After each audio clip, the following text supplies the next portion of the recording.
Okay, now this video is going to talk about the equilibrium under monopoly. So this is from chapter 11. And before we talk about the equilibrium, I want to go over briefly the assumptions of our model of monopoly. Just like with our model of perfect competition, we have some very specific assumptions that we make in this model. And one thing to keep in mind is that with these specific assumptions that we make for the model, our model may not resemble everything that you see in sort of the real world or things you might want to observe. So we have some assumptions here about monopoly that we're going to explain. Then that is what we are really assuming we have in our model. So we're assuming there's a single seller. That's probably the one thing that everybody would sort of get quickly, like, okay, monopoly means one company's selling the good.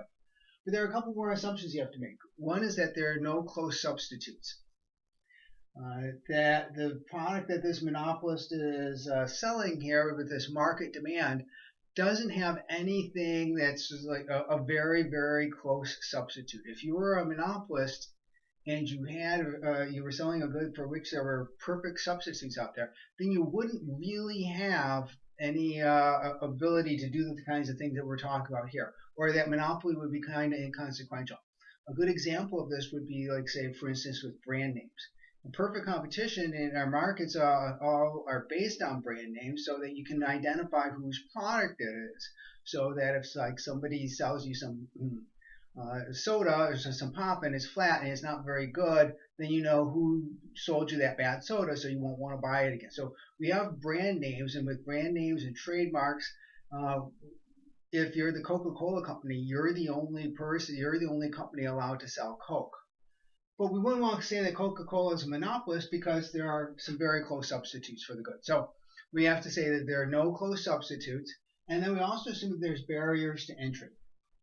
And one of the barriers to entry would mean that there are some factors that, and we'll talk about in the book, we have some of the PowerPoint slides, a little more discussion like what exactly are barriers to entry.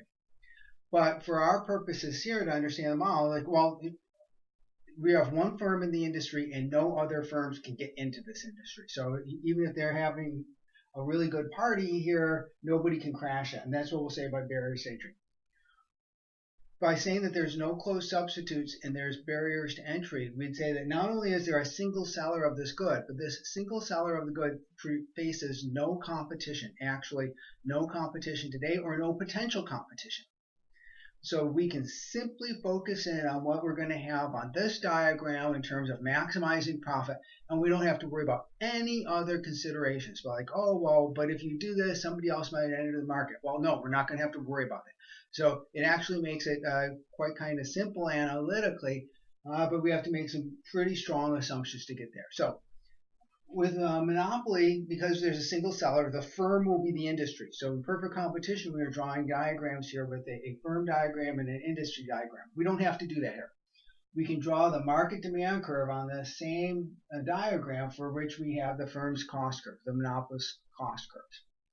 And because this monopolist is a single seller and faces no potential or actual competition in the market, we can simply then draw in the marginal revenue curve for this demand curve. This monopolist faces the entire market demand curve. We can draw in the marginal revenue curve for this demand curve and then consider profit maximization. So I drew this market demand curve to be linear. That's just a simplifying assumption, but we know that when we have a linear market demand curve, we have a linear marginal revenue curve.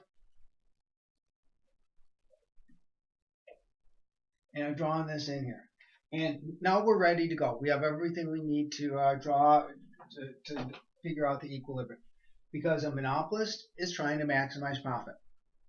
And to maximize profit,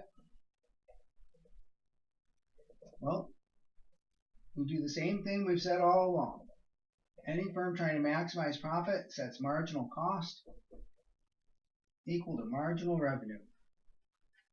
And so here's the marginal revenue curve, here's the marginal cost curve. Where they intersect, that's going to be the monopolist's profit maximizing quantity.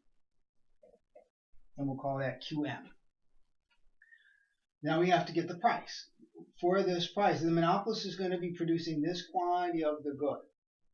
They will be able to sell it. Well, the price is not We don't go directly over to the vertical axis here to get the price. That might be tempting to do here, but actually we have to go up to the market demand curve. Because the monopolist is going to supply this quantity and they're going to sell it for whatever the consumers will buy it for, which will be off of the demand curve.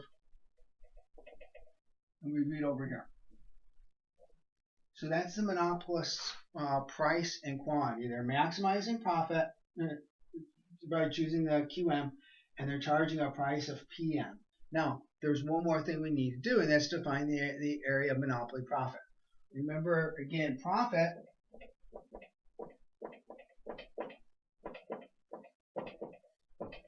is exactly price minus average cost, that quantity multiplied by that amount there multiplied by the quantity. So you compare price and average cost. Here's the price for the monopolist. To get the average cost, well, if you're producing QM units of the good, you read up to the average cost curve that we have drawn in here. And then that would be their average cost. And so I'll just call that CM. That's the monopolist cost per unit. And therefore, they would have an area of profit in here. The profit is always a rectangle. This would be the area, and this would be the area of profit.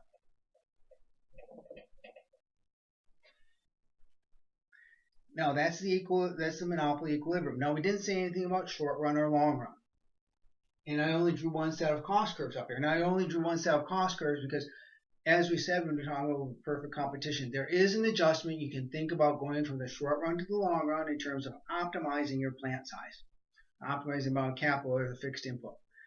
That is an adjustment that can be made as you go from the short run to the long run, but that's not a very exciting, that's not a very interesting adjustment. It's an uninteresting enough adjustment here that there's no point really drawing extra cost curves in here to just think about like, oh, okay, well, the monopolist could adjust their plant size and they know what quantity they want to produce and make sure they've got the quantity of the good that's the size of capital or a factory to produce exactly this quantity of the good. That's a kind of boring adjustment. You could go through it and want to do that, but that's not very exciting. So we won't worry about that. And then the other thing that we had, or the main adjustment that we had for perfect competition from going to the short run to the long run, why we had a separate short run equilibrium versus long run equilibrium in perfect competition, was because of the fact that in perfect competition we had no barriers to entry. So therefore, if firms in a competitive industry were making monopoly profits in the short run, other firms would enter this industry and compete that profit away. In this industry, we've got our monopolists drawn here, and they're making a profit. So this is a really good party. Remember, an economic profit is an above average. It is an above average rate of accounting profit. This company is really particularly profitable.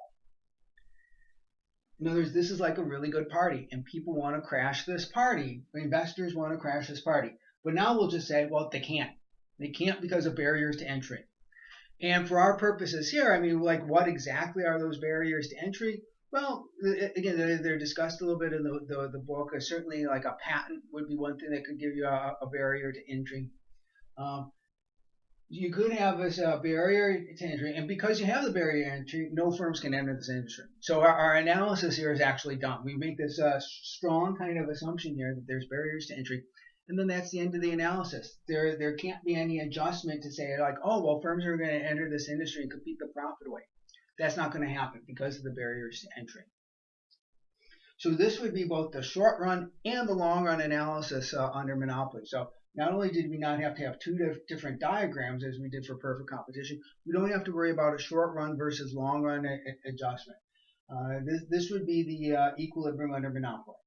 Now, there's one assumption, and I show this in my notes for this chapter. I'm not going to draw this here.